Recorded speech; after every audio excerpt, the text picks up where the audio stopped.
Hi everybody, Jane here, and today I'm going to talk about John Cleese, Professor at Large.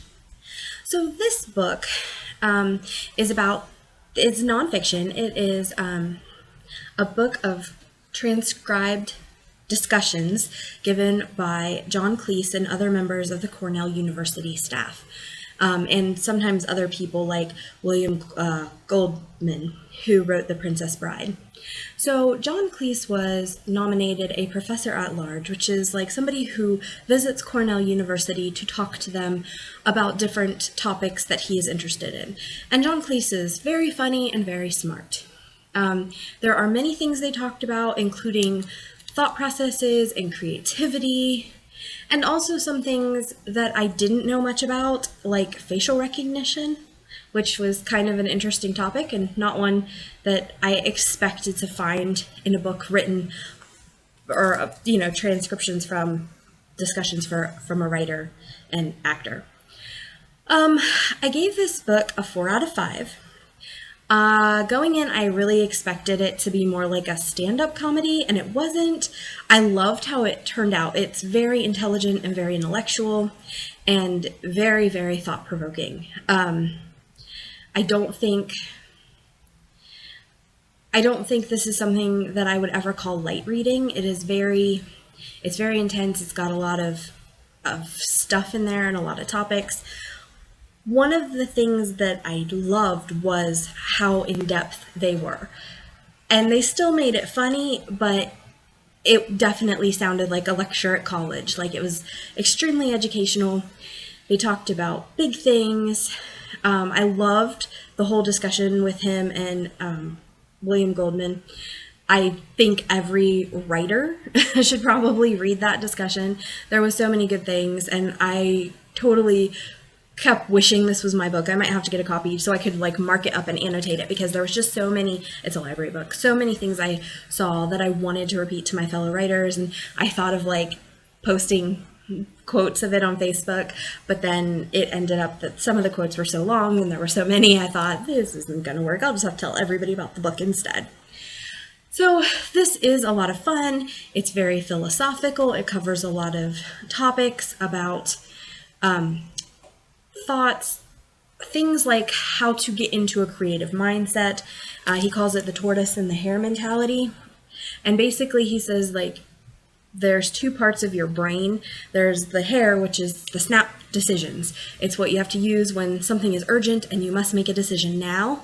Whereas there's also the tortoise who, kind of ambles on and is where the creative mind really comes through, where, you can kind of play and get to some of the places in your brain where you can do the brainstorming and the more creative thought processes that's not as rushed. And how important that is for creatives to be creative. He also touches on just so many topics. He did talk about facial recognition, which was interesting, and how cameras that are being designed right now for facial recognition don't work very well. I guess he did an experiment, either that or the person he was talking to, I can't remember, did an experiment where they put on glasses and hat and kind of a disguise, and they tricked the cameras. They also talked about why facial IDs are not very good when it comes to catching criminals. Just a whole list of really interesting things. He does touch on topics such as religion.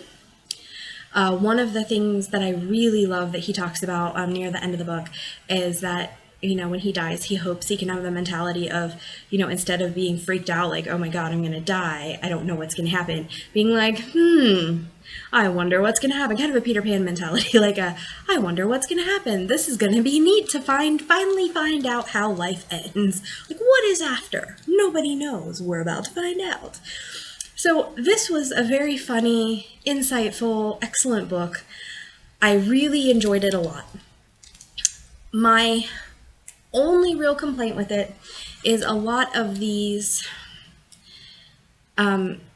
essays or transcribed discussions, and it's not a very long book. Okay, I think it was 221 pages. So it's not a super long book, as you can see, and there was a lot of repetition. he talks about this tortoise and hare thing at least 3 different times in the book. There were a lot of discussions on meditation and reaching a creative mindset. And for a book this size, I thought there was too much repetition.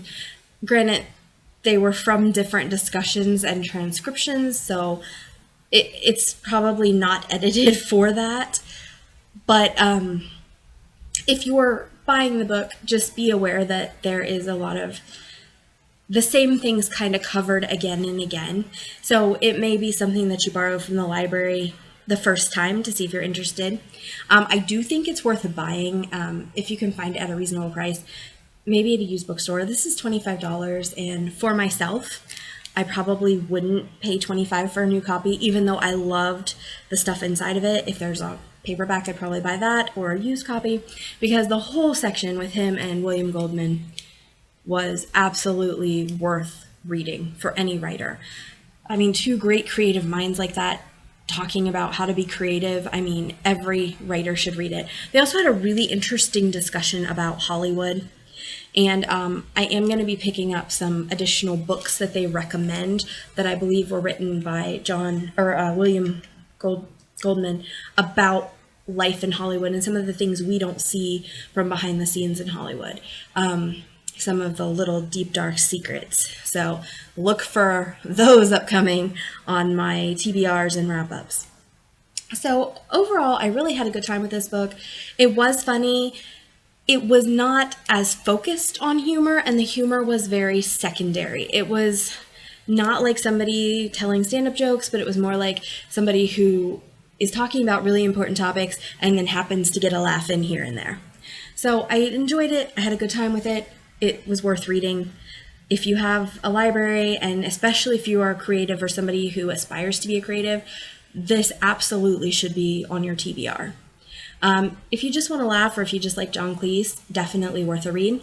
One thing I will mention is he definitely is anti-Trump. So if you like Trump and are offended by people saying some negative things about Trump, this is probably not the book for you. So with those things in mind, if you want to read the book, go give it a try. It was worth it. It was a good read. All right, guys, I'm Jane. I post videos Monday, Wednesday, Friday, and Saturday. And my social media is below. Please like and subscribe for more content. Thanks. Bye.